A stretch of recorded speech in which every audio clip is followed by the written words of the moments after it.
Thank you for joining us today. We'll be talking about the changes in optical networks. This presentation was presented to you by Rod Majdi and was put together by Solomon Manji and Ronak Patel. To understand optical networks, we need to understand fiber optic communication, which is the method of transmitting information from one place to another by sending pulses of light through an optical fiber. Fiber optic cabling has advantages over the standard copper or coaxial cables because it can transmit larger quantities of data with far less loss and interference, and it's able to maintain signals over long distance and carries little risk for corrosion.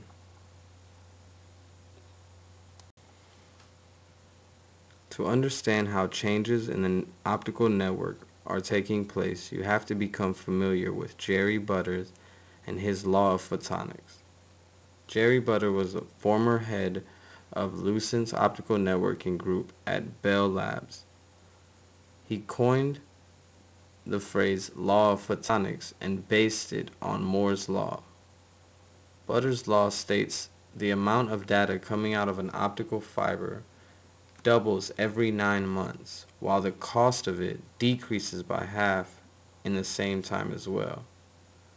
What does that mean? That means we'll be getting more data and more bandwidth by paying less in the same time. So as we keep growing with our networks, the cost of the infrastructure will become less. With the availability of DWDM, or dense wavelength division multiplexing, and CWDM, coarse wavelength division multiplexing, it's rapidly bringing down the cost of networking. Further progress is seen. As mentioned, Butter's law of photonics was mainly based on Moore's law. Moore's law was named after the Intel co-founder Gordon E. Moore, who described a trend in his 1965 paper.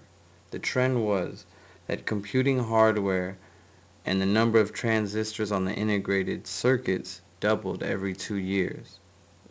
That meant the capabilities of many of the digital electronic devices were strongly increasing, and by processing speed, memory capacity, and even the number and size of pixels in digital cameras.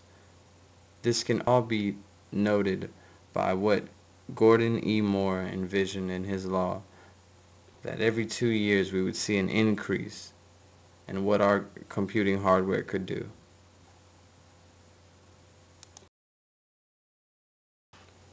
Take a second and notice the rapid changes across time and the amount of transistors that have been doubled. From the Pentium 3 to the Pentium 4 in a gap of 2 years, transistors doubled and increased by a huge amount. We can only see more of this in the future. Moore's law supports the fact that as the years come, the capabilities that our computing hardware will have will continue to grow. The need of fiber optic communication and networks can be directly correlated to the rising demand or need of bandwidth. Households today are using more bandwidth than ever, like kids playing games online or downloading applications to their mobile devices or streaming music all tend to be factors that drive consumers wanting more bandwidth. However, the biggest factor of them all is video streaming. We all use Netflix or YouTube or Hulu or whatever it is to stream videos and hog the bandwidth on our networks. One way to accomplish an efficient way of distributing bandwidth amongst a network is by being able to transmit more data, which is instead of using our regular coaxial cables, we switch to fiber optics. Bringing fiber optic communication in the network will allow us to meet that rising demand of bandwidth.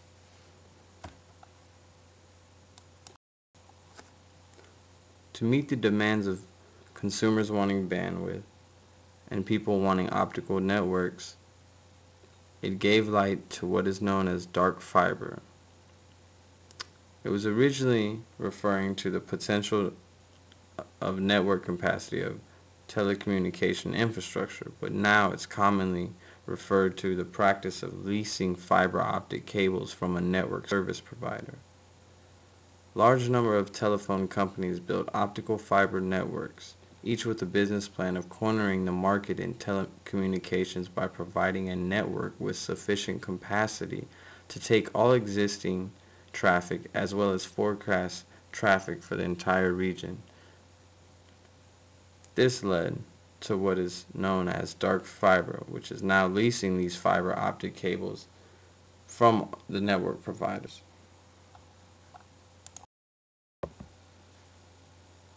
To sum it up, the conclusion of changes that we've seen can be supported by Butter's Law of Photonics and Moore's Law.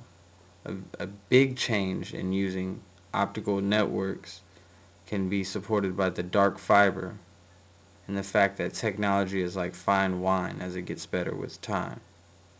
Butter's Law was saying that the amount of data coming out of an optical fiber is doubling every 9 months, and the cost of it is decreasing by half in that same time. Moore's Law was letting us know that the hardware is changing vastly. The number of transistors integrated on the circuits doubles approximately every 2 years.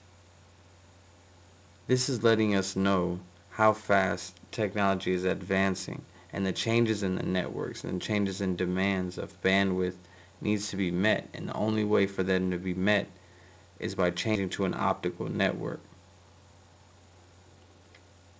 Dark fiber was one solution of providing consumers with a way of obtaining optical fiber lines to reach those demands and higher data usage. I believe we'll tend to see higher and higher increased rates of data usage, as well as higher and higher rates of people switching to optical networks. This is something that may be a standard in the next couple years. Instead of us being on coaxial cables, we could all switch to optical networks, which would give us higher usage in data and more bandwidth, overall making our experience of computing more pleasant. I hope you all have enjoyed our presentation on the changes in optical network. Thank you.